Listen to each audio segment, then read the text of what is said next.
Mesdames et messieurs, bonjour, ravi de vous retrouver pour cette nouvelle édition de votre émission « À vous de convaincre ». Aujourd'hui, nous allons parler des défis majeurs auxquels sont confrontés les pays en conflit, plus précisément la République démocratique du Congo, que nous allons prendre comme exemple. Donc nous allons examiner les enjeux de santé publique, les crises humanitaires et les dynamiques sociopolitiques qui façonnent ces nations déchirées par la guerre. Pour discuter et débattre de ce sujet, je reçois aujourd'hui Dr Mopapa. Docteur, bonjour. Bonjour. Vous êtes médecin. Je vous remercie d'avoir pris sur votre temps et de répondre favorable à cette invitation pour parler de la santé et de la crise humanitaire et sanitaire dans votre pays. Et je suis accompagné aussi par M. Karasoli. Kara, bonjour. Bonjour Roka. Merci d'être là. Merci beaucoup. Donc, tous les deux, nous allons pouvoir débattre. En face, nous avons Dr Mopapa qui a répondu présent à cette invitation. Et d'entrée du jeu, comme je le disais tantôt, Dr Mopapa est urgentiste à Paris, si je ne me trompe pas. Oui. Vous avez fini le travail, vous êtes venu directement sur le plateau pour qu'on puisse parler exactement de ce qui concerne votre domaine. Donc, vous êtes expert en santé publique et en épidémiologie. Vous avez travaillé sur le terrain lors de l'épidémie d'Ebola en République démocratique du Congo. Vous nous apportez aujourd'hui un éclairage précieux sur les défis sanitaires rencontrés dans le pays en conflit, notamment votre pays, la République démocratique du Congo, excusez-moi. Est-ce que vous pouvez partager votre expérience avec nous par rapport à cette situation dans un premier temps? Voilà, merci beaucoup, Monsieur Roka et Monsieur Karasoli, que je connais très bien. Je suis très content de participer à cette émission et j'ai répondu volontiers, malgré mes multiples fonctions et travail au niveau des urgences, puisque j'ai changé en fait ma spécialité depuis que je suis en France. Donc j'ai refait mon parcours, puisque au Congo, j'étais médecin assistant, professeur assistant à l'université de Kinshasa. Et j'assistais le professeur Muyembe, qui est le grand virologue que vous connaissez du Congo. Et c'est avec lui que nous avons éradiqué Muyembe, oui, Jean-Jacques, avec qui nous avons éradiqué la grande épidémie de Kikwit en 1995. Et, on vous appelle aussi docteur Ebola. Exactement. Lui, en fait, on était dans toute l'équipe l'équipe congolaise qui avait participé à cette épidémie. Sur les talkie-walkie, donc on s'appelait Ebola 1, Ebola 2, Ebola 3, Ebola 4.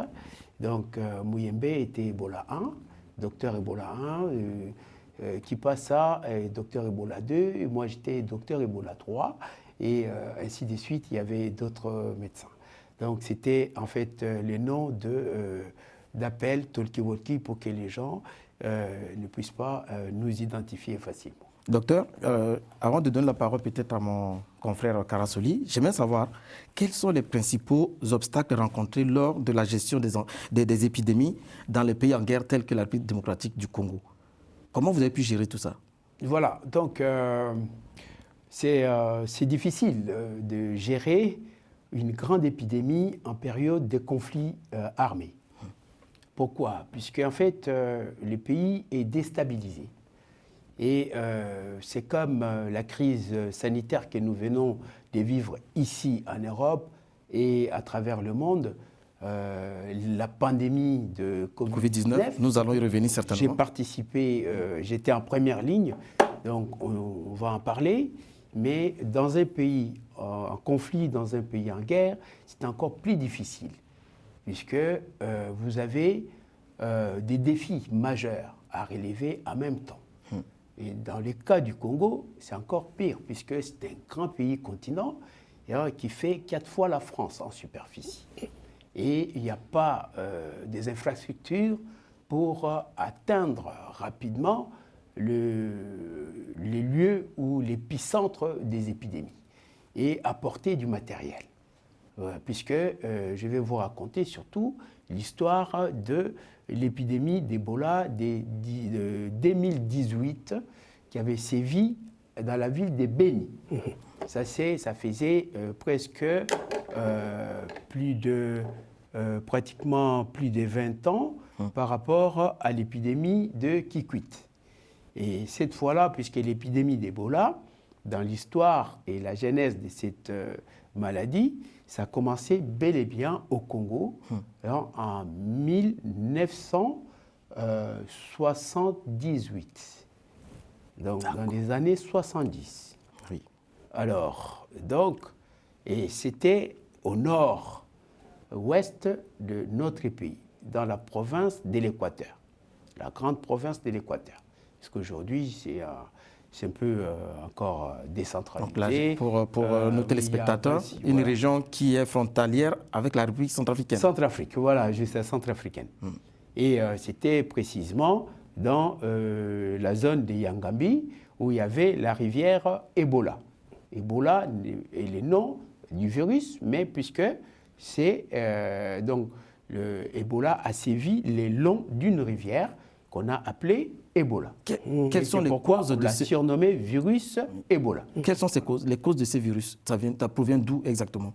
Bon, en fait, surtout, là, il faut déterminer, Ebola, c'est un virus de la famille de Filoviridae.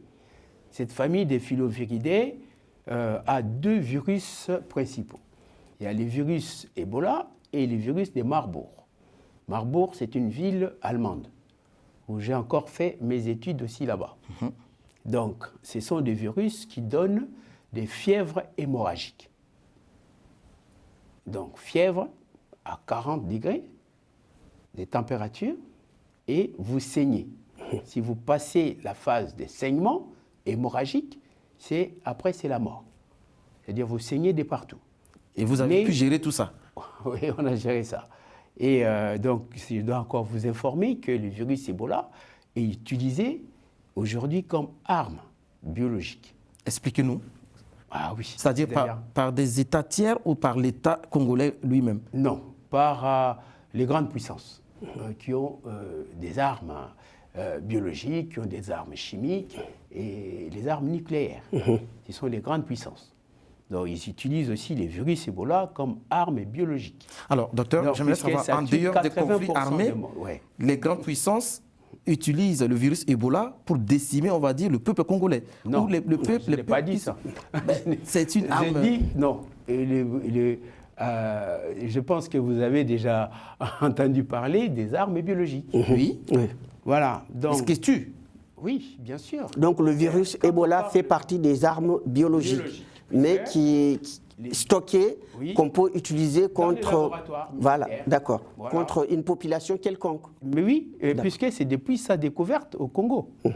Donc c'est-à-dire le Congo, comme pays,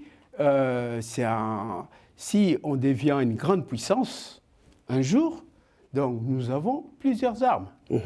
On a le cobalt, on a l'uranium qui est servi pour les bombes atomiques aujourd'hui. Einstein avait fait la bombe atomique en 1940. Avec l'uranium. Avec l'uranium congolais. Enrichi, oui. Congolais. Voilà. Donc, le virus Ebola est d'origine congolaise, utilisé aussi comme arme biologique. C'est-à-dire que l'Afrique a toutes les armes, sauf que nous ne savons pas les utiliser, nous ne savons pas fabriquer des bombes atomiques. Nous n'avons pas encore la technologie. Donc, je ne dis pas que les grandes puissances utilisent contre le Congo. Non, les grandes puissances ont eu ces virus au Congo et ils les développent dans des grands laboratoires. D'accord.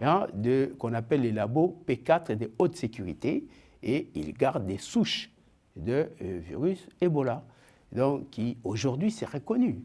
Les gens savent que, comme Saddam Hussein était accusé d'avoir le virus Ebola. Le petit fiole qu'on montrait avant d'attaquer l'Irak, ils ont dit qu'il avait le virus Ebola. Donc il est suspecté d'avoir l'arme biologique. Donc c'est ça justement, c'est pourquoi on l'a attaqué. Donc dans votre vie, vous avez géré deux grandes crises sanitaires, Ebola au Congo. Oui, et même le choléra, juste après le génocide du Rwanda. Les Hutus, quand ils sont rentrés au Congo, à l'Est, ils étaient regroupés, c'était plus de 3 millions d'habitants, qui étaient dans de centres d'accueil des réfugiés. Et là, il y a eu une épidémie de choléra qui a décimé aussi les réfugiés qui étaient venus du Rwanda. Et après, ça, c'était en 94, 95, il y a eu l'épidémie d'Ekikwit, cette épidémie d'Ebola. Et c'était la première fois qu'Ebola frappait dans une grande ville de plus de 500 000 habitants. Or là, la transmission est directe, même par des gouttelettes de salive, ou même par les contacts directs. Oui. Alors, donc, c'était la toute première fois, puisque avant, Ebola sévissait dans des villages. Et on encerclait les villages, plus de sorties, plus d'entrées. Ce n'était que des soignants qui allaient là-bas pour soigner ces malades. Et ça s'éteignait très rapidement. Mais dans une grande ville, avec le mouvement des va-et-vient des sorties et des entrées de la ville, Kikwit, c'est une ville carrefour qui est située à 540 km de la ville de Kinshasa. Et là, c'était juste la porte d'entrée de Kinshasa. Donc, s'il y a eu des gens qui s'échappaient pour aller à Kinshasa, puisque c'est vraiment la route est directe. Et donc, ça serait encore une grande épidémie dans la capitale, ça serait encore chaotique, comme ça s'est sévi dans les années 2014-2015 en Afrique de l'Ouest. Alors, cette discussion se poursuit, Kara. Je pense que Dr Moupapa n'est pas venu mais vide. Oui, voilà. Tout à fait. Le docteur est venu avec un livre, ce qu'on appelle un livre-programme, dont le titre est « La renaissance du Grand Congo ». En tout cas, le Grand Congo, c'est le moins ce que l'on puisse dire, parce que le Congo et la République démocratique du Congo, c'est 2 400 000 km². Donc, c'est un pays-continent. Et donc, vous avez...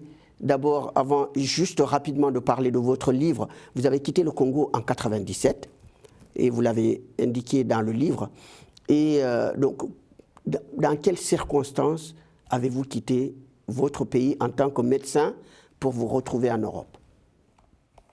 Oui, c'est une question pertinente, monsieur Kara. Je dois vous dire sincèrement que ce n'était pas prévu que je vienne définitivement ou en exil en Europe, puisque j'étais sur une carrière académique à la faculté des médecines de l'université de Kinshasa.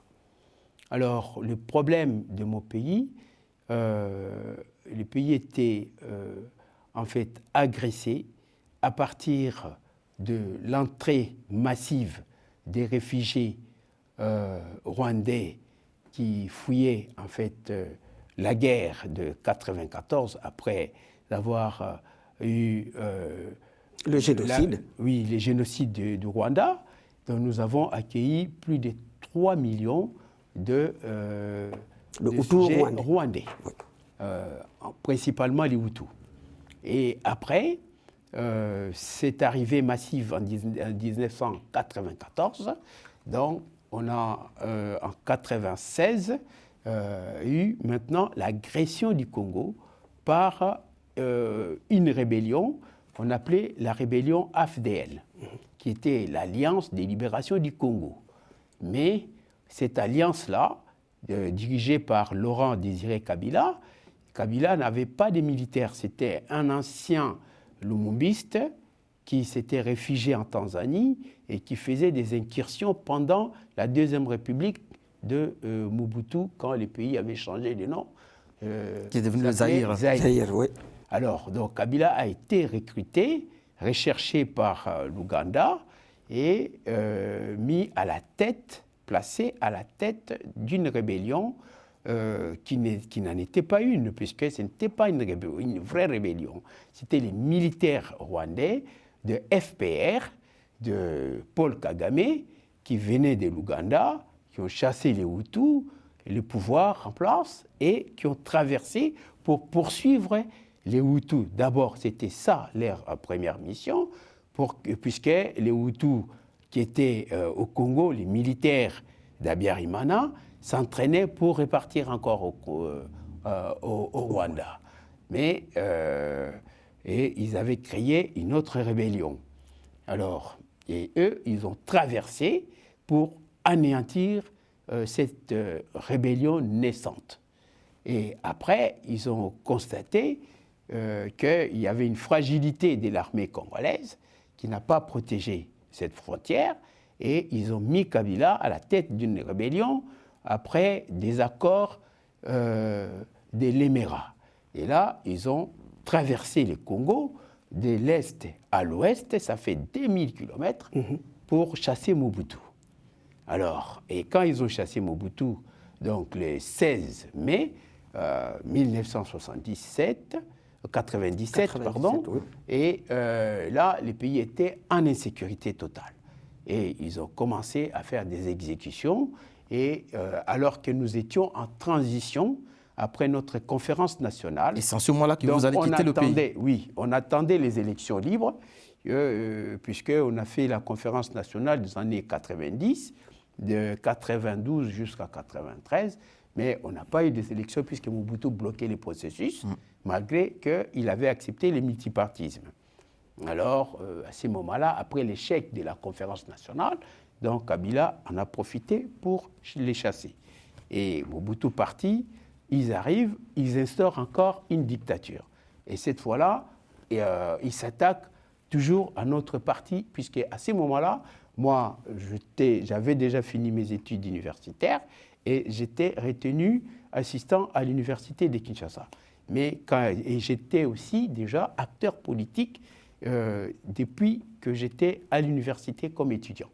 Donc j'avais adhéré au parti politique appelé UDPS, d'Étienne Tshisekedi. Et à ce moment-là, donc vous avez été aussi conseiller à l'époque contre Mobutu. Vous avez été conseiller de... Oui, conseiller de 2 présidents, oui. Puisqu'il y avait 4 présidents. C'était un collège de 4 présidents. Président Tshisekedi, président Vincent Boinkiem, président Kibasa et président Liaou. Donc moi, j'étais conseiller du président Boinkiem et avec Tshisekedi qui était resté tout seul. Donc on est resté. Et donc j'ai quitté les pays par rapport à cette rébellion, par rapport à cette nouvelle dictature. Et donc j'avais compris, puisque j'étais en contact avec des diplomates qui m'ont dit « cette guerre-là va durer plus de 20 ans ». Ah, vous le savez déjà entre-temps. Depuis 1997, vous savez que la guerre en RDC va durer plus de 20 ans. Oui, l'instabilité du Congo va durer plus de 20 ans. Donc c'était une guerre déjà planifiée. Oui. Vous savez qui sont ces puissances exactement qui sont. Mais aujourd'hui, c'est très clair. Certaines personnes accusent le Rwanda. Bon, là, nous en avons parlé certainement. Le Rwanda est utilisé. Le Rwanda est utilisé. Ouais, maintenant, vous êtes en France, vous exercez en tant que... voilà. Tout ça, mais le Rwanda n'est pas... le Rwanda n'a pas d'armes. Vous avez quitté le pays. Pour faire une guerre pendant 30 ans. OK, on a compris. Voilà. Vous avez quitté le pays. Ils n'ont même pas pour poursuivre la question. Les moyens économiques pour faire la guerre. On va y revenir certainement dans une autre émission. Donc vous avez quitté le pays, vous êtes en France, vous êtes exilé politique en France. C'est ça. Vous avez un livre-programme. Depuis 26 ans. Depuis 26 ans, vous avez une bonne expérience dans le domaine de la santé. Oui. Est-ce que vous pouvez partager votre expérience de votre vie d'exilé et sur le terrain, quand vous êtes parti sur le terrain, ou bien avant d'arriver en France, quelle comparaison vous pouvez faire entre vos deux vies? Bon, c'est vraiment une question très pertinente. Mais j'ai une grande expérience de la médecine de là-bas et de la médecine d'ici. Donc, j'ai fait la médecine là-bas pendant, je dirais, pendant 9 ans, après mes études de médecine. Donc, les pays que j'avais laissés en 1997, quand je suis rentré là en 2023, au mois de septembre, donc 26 ans après, je ne l'ai pas reconnu en fait. Les hôpitaux sont des mouroirs, puisqu'il n'y a pas, je ne peux même pas comparer avec un petit hôpital de la France. Donc, où il n'y a pas de matériel et les médecins ne sont pas payés, les infirmiers non plus, il n'y a pas de subsides. Donc, c'est-à-dire que un malade arrive, on doit l'opérer en urgence, on lui donne une ordonnance. Il court en ville pour chercher du matériel, même les fils. le fil des sutures. C'est le malade lui-même qui doit payer ses fournitures. Bien sûr, il n'y a pas de sécurité sociale. Donc, à l'arrivée aux urgences, ici par exemple, quand je prends un malade en charge, je suis un médecin du SMUR. Donc, j'ai fait des urgences puisque j'ai changé ma spécialité. J'ai refait mes études à Paris 7, à Bichat et Lariboisière, juste à côté, ici. Donc, j'ai refait les études, j'ai passé un concours et je suis inscrit régulièrement à l'Ordre des médecins de France. Et je suis un médecin urgentiste et j'ai cette spécialité. Donc, je travaille au SAMU de France et dans plusieurs hôpitaux en province et en région parisienne. Donc, voilà. Aujourd'hui, comparativement aux soins prodigués au Congo, je dirais qu'on a fait un grand recul, puisque le Congo des années 60, le Congo accueillait de malades qui venaient de l'Afrique du Sud, dans les années 60. Mais notre économie était comparable à celle du Canada. Alors, Kara, un franc congolais est égal à $2, jusqu'en 1974. Nous arrivons presque au terme de cet entretien. Kara, docteur, vous n'êtes pas seulement médecin, vous êtes aussi homme politique, vous avez parti politique. Kara, est-ce que, pour peut-être finir cette édition, auras-tu une question à poser à Voilà, docteur, donc vous êtes un homme politique, un homme, et vous avez souhaité vous présenter à la présidence au Congo en 2023, en décembre 2023. Donc, ça n'a pas pu se passer. Et expliquez-nous pourquoi, en plus, vous êtes parti sur place là-bas avec un livre-programme. Comme je fais le comparatif avec le Sénégalais Ousmane Sonko, qui avait fait son livre aussi, dans lequel se trouve l'essentiel de son programme politique, et bien c'est ce livre-là qui est là. Donc vous êtes parti pour être candidat à la présidentielle. Pourquoi ça n'a pas pu se passer comme vous le souhaitez? Monsieur Kara, je dois vous dire que c'est une longue histoire. Mais je ne suis pas un novice en politique. Et en plus, je connais très bien l'actuel président. Vous êtes de la même génération d'ailleurs. Oui, pour avoir milité avec lui dans l'opposition. Et nous étions de la diaspora ensemble. Donc, quand j'avais déjà manifesté mon intention de me présenter à l'élection présidentielle en 2016. Je pense que je vous avais convié à une grande conférence que j'avais animée sur les Champs-Élysées, où j'avais annoncé en 2016 déjà pour présenter ma candidature à l'élection présidentielle. Donc, depuis tous ces temps, j'avais beaucoup réfléchi. J'avais fait un premier livre que j'ai intitulé toujours « La Renaissance du Grand Congo ». Et j'ai fait une grande réflexion, puisque je connais mon pays, je connais les capacités de ces pays qu'on appelle aujourd'hui pays solutions, mais qui souffrent, qui a un paradoxe. Nous avons un pays le plus riche au monde sur le plan naturel et cette richesse est considérée aujourd'hui par certaines personnes comme une malédiction, alors que je n'ai jamais vu un riche maudit. Est-ce que c'est une histoire d'homme? Est-ce que c'est un problème d'homme pour diriger ce pays? Qu'est-ce qui fait qu'aujourd'hui le Congo se retrouve là où il est actuellement? C'est-à-dire qu'il est mal gouverné. Mal gouverné, exactement, c'est clair. Je dois vous dire sincèrement que le Congo, c'est d'après, comme vous savez très bien, que le Congo est les chapiteaux de l'économie africaine.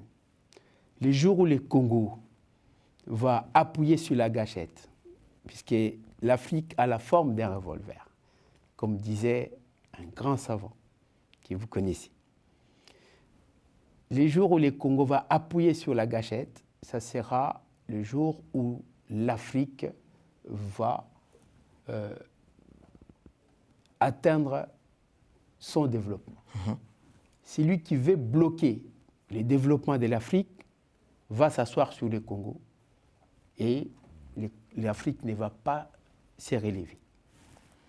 Mais c'est pourquoi Au Congo, nous avons tout ce qu'il y a, tout ce dont le monde a besoin pour le développement, que ce soit pour l'avenir. C'est pourquoi il nous manque des hommes politiques